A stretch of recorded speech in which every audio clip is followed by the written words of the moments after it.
Hi guys, I am Dr. Muhammad Usman and today I will be talking about digital forensics training, and this is the very first video of the course, and I have tried my best to give you that costly training very free of cost on my own YouTube channel. And if you want to have these slides, you can just comment and I can send you a PDF format of these slides to you, this course material to you, and you can prepare for your certified forensics digital forensics examiner exam. And this course will be basically giving you all the insights about that course, and I will try my best that you pass that course. So prerequisite is that you should have a personal computer and you are a computer literate, that we are all. Most of the users know how to deal with a personal computer. Important note is that this course is not a forensic software training course. This course just aims on the digital forensic investigative methods, and it deals with the information that how you should deal with the digital crime and how you can collect the evidence. So this is not a software training course. The software introduced or the software I will be telling you in the training, you can download from the third party vendors and you can work them on your own. So there will be no role from my side over those software, and it will be just the users who want to use and pursue the further training. When we are talking about the very basic definition of digital forensics, the first thing in our mind comes like we are working on a digital forensics. Like forensics is like we have to find any evidence. So similar, like when we are working on digital forensics, we have to analyze and gather any information that is a digital information from a digital device, and we have to collect that evidence so that we can present that evidence for the court proceedings, and we can present that a person is a guilty or a person is not guilty, so that evidence can prove that that person has done something through that electronic device and the person haven't done it. And when we talk about the definition, we can just say in layman terms that it can be looking for evidence on a digital computer or a digital device. So what that person was doing on that device, and what websites he was accessing or she was accessing, what was the folders, what was the other things, and what was done through that device, that comes in a crime.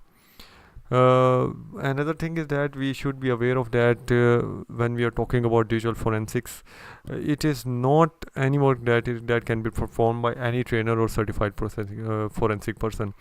Basically, you have to be a digital certified forensics examiner or a digital certified forensics practitioner, so that you can do this work. So and this is not the work which you can do with just only one software. You need a couple of software. You have to jump into the hardware. It is not about recovering the data or just moving the data from one hard drive to another hard drive. It is not just checking the history or the folders. So you should be aware of that the digital evidence which you are collecting to prove a man guilty or not guilty. You have to give answers that how that crime was done, why it was done, when it was done, where it was done, and again I have a repetition of when, so we can just remove it, and what was done through that computer for the digital crime and who was doing it. But if we think that we can just do it in 10 minutes or 20 minutes or 1 hour, then I will say that it is not possible. Basically, it can take hours and hours to just collect the evidence and make different images of the evidence on different devices and finding the answers. Even if you just click a button for searching the evidence, it will not happen just in 10 minutes. It will take time, it will take hours, it can take days. So you should be knowing that working as a digital forensic person, it is a time taking job, and it is very difficult. So basic process is that when we are working on collecting the digital evidence, we'll be looking for different documents, emails, databases, websites, applications, softwares, and many other things that can help us to gain knowledge or get the evidence that this person was doing anything on that computer. But we should keep in mind that this is not just that we have opened a website and we have found a folder, there was a file in that folder.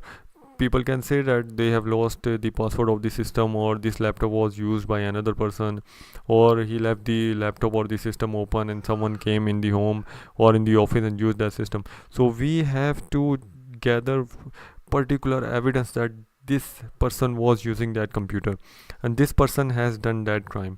So we need basically very strong evidence and digital artifacts. When we say that when we are collecting documents, when we are collecting data, it comes in the digital artifacts, and it will include processing and activities like the person has copied something, delete, moving, locating, accessing, modifying, creating, editing, and many other items like downloading from different websites or using the command prompt. So we have to search for the specific information, and the software which are used in the digital forensics provide us the evidence in form of different images and trackings and traces of information.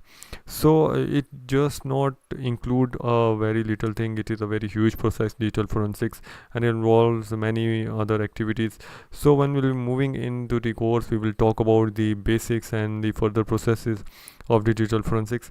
So this topic and this overview was up to here. Just stay updated to my channel and subscribe to my channel, share to other people this free knowledge, because this training is about actually in the professional life is about 3,500 USD. So it is a lot of amount, and if I can help you to get some of the information so that you can pass that exam, it will be just a worth for me and it will be very helpful.